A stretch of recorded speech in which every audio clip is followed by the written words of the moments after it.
বলেছিলাম রসের হাড়ি নিয়ে আপনাদের সাথে লাইভে চলে আসবো, আমরা কিন্তু চলে এসেছি। আর শুরুতে কিন্তু জানিয়েছিলাম সকল বাবাদেরকে শ্রদ্ধা এবং ভালোবাসা। আর এই মুহূর্তে যারা যেখান থেকে দেখছেন আমাদের রসের হাড়ি, তাড়াতাড়ি করে কমেন্ট করে ফেলুন facebook.com/rm98.8। এইখানে আমরা আছি আপনাদের সাথে। জীবনের অনেক সিদ্ধান্তে বা অনেক কাজে হয়তো আমরা ছোটখাটো ভুল করেছি, কখনো সেটি অনেক বড় হয়ে দেখা দিয়েছে। আমি যতটা না বুঝেছি, তিনি ঠিক ততটাই ছায়া ডালপালা মেলে সামনে নিয়েছেন। তিনি হচ্ছেন বাবা। আবার কখনো ছোটবেলা বুঝিনি যে বাবা তার প্রয়োজনগুলো কেন ছেড়ে দিতেন, কেন সেগুলো মিটাতেন না। এতদিনে এসে কিন্তু বুঝতে পারি যে আসলে সেই সময়ে বাবা কেন তার নিজের প্রয়োজনগুলো তিনি মিটাতেন না, তার চাহিদাগুলো, তার স্বপ্নগুলো কেন আমাদের উপরে ছেড়ে দিতেন, যে ঠিক আছে তুমি নাও বা তুমি করো বা বাচ্চারা করবে এটা। আচ্ছা, বাবা মানে কি শুধু তার কাছেই চাওয়া, নাকি বাবাকে কিছু দেওয়ার আছে? তোমার কাছে কি মনে হয়? আসলে মা বাবাকে তো কখনো মানে দিয়ে ঋণ শোধ করা যাবে না, তাই না?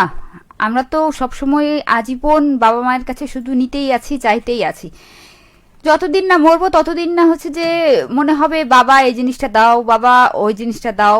আসলে মানে তিনি দেখ না দেখ, কিন্তু মাথার উপর ছায়া হয়ে থাকুক, আমাদের পাশে থাকুক। আবার দেখবা যে বাবারা এমন হয় যে তুমি কিছু একটা করেছো, হয়তো সেটা ভুল কিংবা ভালো বা খুশি, তিনি কিন্তু তোমার মুখ চোখ দেখলেই বুঝতে পারে যে আজ কিছু একটা হয়েছে। তুমি যদি ধরো মন খারাপ, এই যে অফিস থেকে যাচ্ছ, একটু মন খারাপ হয়ে আছে, তুমি যদি জোর করেও হাসার চেষ্টা করো, তিনি কিন্তু বুঝতে পারেন, বাবা বা মা কিন্তু বুঝতে পারে যে তুমি এটা মানে ফেক, কিছু একটা কিছু একটা হয়েছে। আসলে তাদের থেকে আমাদের এই আজকের পথ চলা, তাহলে তারা কেন বুঝবে না? আমাদের প্রত্যেকটা বিষয় তাদের ধরতে গেলে মুখস্থ, তারা চোখ বন্ধ করে অনায়াসেই বলে দিতে পারে। ঠিক সেই মানুষ দুইজনই হচ্ছে বাবা আর মা। আর বাবাকে নিয়ে যে কথাগুলো বলা হয়নি বা বলতে চান, অবশ্যই লিখুন আপনার বাবা আপনার কাছে কেমন। প্রত্যেকের বাবার কিন্তু আলাদা আলাদা গুণ আছে। দেখো, নামটা বাবা হলো, তোমার বাবা তোমার কাছে একরকম, আমার বাবা আমার কাছে একরকম। তো সেই ভিন্ন রকম বাবাদের কথা লিখুন।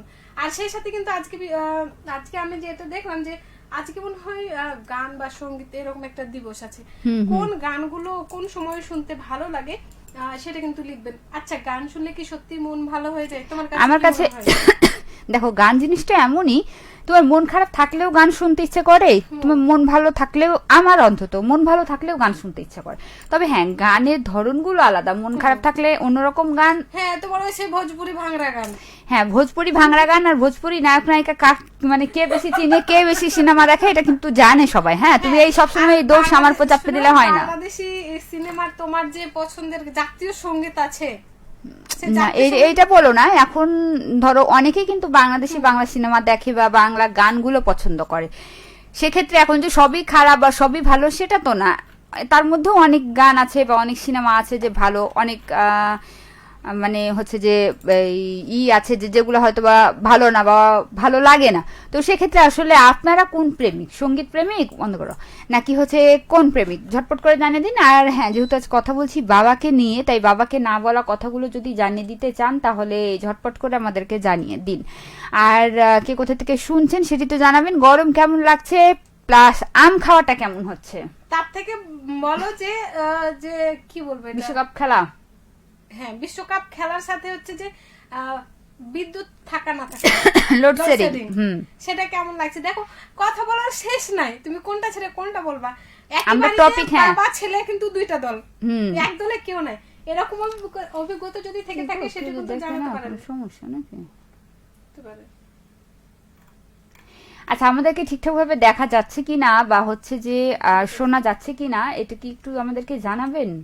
আমার মনে হয় আজকে বাংলাদেশের খেলার সাথে হচ্ছে ফুটবল খেলা আছে, এই জন্য হয়তো বন্ধুরা ব্যস্ত সময় পার করছে। আবার আমাদের চাঁপাইনবাবগঞ্জে তো এখন যারা হচ্ছে আম নিয়ে কাজ করছেন, আমের সাথে আছেন, তারা হয়তো সেই আমের ক্যারেটটি বা হচ্ছে আমের প্যাকিং করাতে ব্যস্ত, এটাও হতে পারে। ঠিক আছে, সে কারণে হয়তো ব্যস্ত। রবিবারের দিন এরকম হয়েছিল। তো লিখুন আপনাদের কথাগুলো। সেই সাথে আমরা কিন্তু যে বিষয়টি বলতে চাচ্ছি, যে আপনার কাছে কোনটা মনে হচ্ছে যে বিশ্বকাপ খেলা দেখার সময় যদি বিদ্যুৎ চলে যায়, তো সেই সাথে অনুভূতিটা কি? আবার বাবার সাথে ছোটবেলায় কাটানো, আমরা কিছুদিন আগে দেখো ঈদ পার করলাম, সে সময় ছিল বাবার সাথে বাজার, বাবার সাথে মুহূর্ত, হ্যাঁ প্রিয় মুহূর্ত গুলো যদি আমাদের সাথে অনেকে একটু বলে শেয়ার যে করতে চান। ছেলেরা নাকি বাবার কাছে খুব ঘনিষ্ঠ ভাবে থাকে, কিন্তু তুমি দেখবা ছেলেদের থেকে মেয়েরা, হ্যাঁ বেশি না বাবা অনেকে ঘনিষ্ঠ বললেও হয়। না, অনেকে বললেও কিন্তু মেয়ে এবং বাবা মানে বাবারা বেশিরভাগ কন্যাদেরকেই হ্যাঁ। ভালোবাসে, আর আমার কাছে মনে হয় যে মেয়েরাও কিন্তু বাবাকে বেশি হ্যাঁ, ভালোবাসে। আর মায়ের সাথেও যে কম হয় সেটা কিন্তু না, মায়েরাও যথেষ্ট ভালোবাসে। কই গো? মানে সবাই সব জায়গা থেকে ভালোবাসে, শুধুমাত্র আমরাই আলাদা করে ফেলি, এখানে বাবার জন্য, এখানে মায়ের জন্য, এখানে ভাইয়ের জন্য, এখানে বোনের জন্য। আচ্ছা, আপনিও কি আলাদা করেন?